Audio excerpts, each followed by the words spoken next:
Apa nih? Astagfirullah. Astagfirullahaladzim. Dan gue tidak kejadian gedor.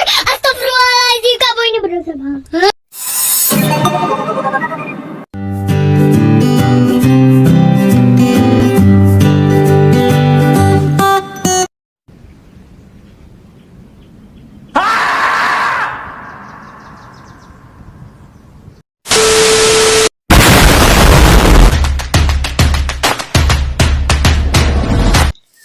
Shalom, salam sejahtera bagi kita semua. Kali ini kita akan membahas bersama-sama materi tentang teori-teori dalam komunikasi intrapersonal dan interpersonal. Nah, mari kita akan membahas satu persatu. Yang pertama, teori komunikasi intrapersonal. Nah, proses pengelolaan informasi yang juga disebut dengan komunikasi intrapersonal, multisensi, persepsi, memori, dan berpikir. Adapun mengenai penjelasannya dalam bisa kita lihat berikut ini. Yang pertama, sensasi. Menurut Coleman, sensasi adalah pengalaman elementer yang segera yang tidak menimbulkan penguraian verbal, simbolis atau konseptual dan terutama sekali berhubungan dengan kegiatan alam indera. Yang kedua, persepsi. Persepsi adalah pengalaman tentang objek atau peristiwa atau hubungan-hubungan yang diperoleh dengan mengumpulkan informasi dan menafsirkan sebuah pesan.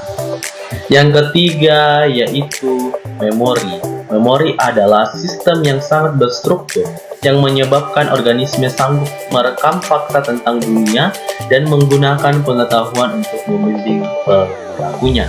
Yang keempat yaitu berpikir. Nah, dalam berpikir kita dapat melihat semua proses yang kita sebut sebagai sensasi, persepsi, dan memori. Berpikir juga melibatkan penggunaan lambang, visual, dan grafis. Nah, James C. Coleman dan Constance L. Hammond menambahkan bentuk berpikir, yaitu berpikir secara kreatif. Berpikir secara kreatif diperlukan mulai dari komunikator yang harus mendesain pesannya, insinyur yang harus merancang bangunan, ahli iklan yang harus menata pesan verbal dan pesan grafis, sampai pada pemimpin masyarakat yang harus memberikan persepsi dalam mengatasi masalah sosial. Menurut James C. Coleman dan Constance L. Hammond memiliki dua pendapat teori. Yang pertama itu teori bermotivasi.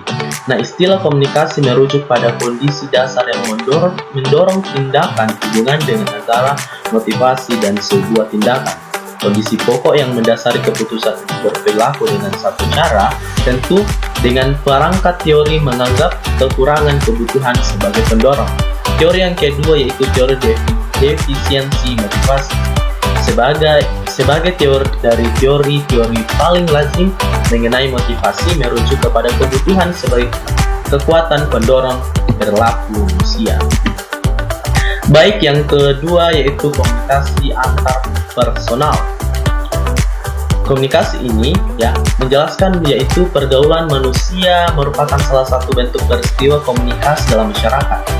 Menurut Scrum pada tahun 1974, di antara manusia yang paling bergaul, ada yang saling membagi informasi, namun ada pula yang saling bergaul, ada yang membagi informasi, namun ada pula yang membagi gagasan dan sikap. Begitu pula menurut Merrill dan Laustein pada tahun 1971, bahwa dalam lingkungan pergaulan antara manusia selalu terjadi penyesuaian pikiran, penciptaan simbol yang mengandung pengertian bersama. Yang terakhir yaitu teori disonansi kognitif dan teori pertukaran sosial dari pengertian komunikasi antarpersonal. Teori disonansi kognitif. Sebagian besar teori kognitif percaya bahwa manusia memperoleh informasi yang diterima melalui beberapa tahap, yaitu yang pertama, tahap sensori input, yang kedua, tahap central processing, yang ketiga, informasi storage, yang keempat, informasi retrieval, dan yang kelima, annihilation. Yang terakhir yaitu teori tentang pertukaran sosial. Ya, teori ini memandang hubungan interpersonal sebagai suatu transaksi dagang. Orang berhubungan dengan orang lain karena mengharap sesuatu yang memenuhi kebutuhan. Ya, demikianlah materi yang saya paparkan pada saat ini. Saya ucapkan banyak terima kasih, shalom, dan salam sejahtera bagi kita semua.